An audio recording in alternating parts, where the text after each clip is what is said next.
Chers frères et sœurs, croire en la résurrection est évidemment quelque chose qui nous dépasse, qui dépasse notre raison. Mais est-ce pour autant irraisonnable de croire? Non, pas du tout. Car il y a des bonnes raisons de croire en la résurrection de Jésus-Christ. Quelles sont ces raisons? Alors, une des premières est celle-ci. Le tombeau vide le troisième jour après la mort de Jésus-Christ. Pourquoi? C'est d'une certaine façon une preuve indirecte de la résurrection de Jésus-Christ. Eh bien pourquoi? Parce que la résurrection est la seule réponse vraiment cohérente et raisonnable à ce tombeau vide le troisième jour après la mort de Jésus-Christ. Regardons les autres possibilités. Et une de ces possibilités a été mentionnée à la fin de l'évangile de Saint Matthieu. Une opinion qui a été très répandue à l'époque de Jésus, qui était celle de dire que c'est les disciples eux-mêmes, les apôtres, qui auraient volé le corps et qui ensuite auraient annoncé la résurrection de Jésus-Christ, qui auraient été, d'une certaine façon, été des imposteurs. Ils savaient que Jésus n'était pas ressuscité, ils avaient volé le corps, et pourtant, ils annonçaient contre leur bonne foi quelque chose qui n'était pas vrai, la résurrection. Alors le problème avec cette thèse, c'est que tous ces apôtres, à l'exception de Saint Jean, qui pourtant est mort en exil après avoir été persécuté pour sa foi, les apôtres, ils ont donné leur vie jusqu'au sang pour témoigner du fait que le Christ est ressuscité. Si moi j'avais été un imposteur, si j'avais volé le corps, au moins, à la limite, à ce moment-là où on m'amenait à la crucifixion, où on allait m'exécuter en me coupant la tête ou que sais-je, en me brûlant, eh bien j'aurais dit, chers amis, j'ai quelque chose à vous avouer, tout cela est une imposture. Or, nous le savons, que les apôtres sont morts martyrs, ils ont donné leur vie pour témoigner du fait qu'ils ont vu le Christ ressuscité.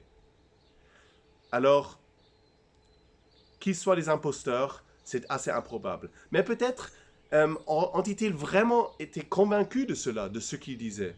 C'était d'une certaine façon des illuminés. La résurrection a été le produit de leur foi en Jésus-Christ. Ils auraient inventé cela parce qu'ils voulaient tellement que cela soit vrai. Mais les témoignages de la résurrection dans les évangiles nous montrent clairement que les apôtres ne s'attendaient pas du tout à Jésus ressuscité. Et comme nous avons vu hier, ils avaient d'abord refusé le témoignage des femmes qui, en premier, elles, avaient vu le Christ ressuscité parce qu'ils ne s'attendaient pas à la résurrection de Jésus. Alors, quelle autre raison autre que la résurrection, pourrait expliquer le tombeau vide? Eh bien, peut-être quelqu'un d'autre aurait volé le corps. Peut-être les autorités juives, même si cela est très improbable, car c'était eux qui avaient demandé à Ponce Pilate de poser justement des gardes devant le tombeau du Christ pour que les chrétiens ne puissent pas voler le corps et ensuite dire qu'il est ressuscité. Donc, ils n'avaient aucun intérêt à ce que le tombeau soit vide.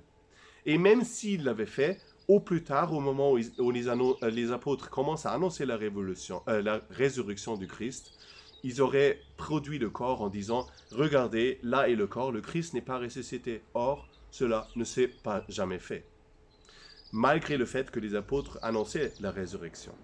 Et puis, dernièrement, peut-être des voleurs sont entrés au tombeau et ont volé des choses à la recherche de choses précieuses et ont, en passant, volé aussi le corps de Jésus.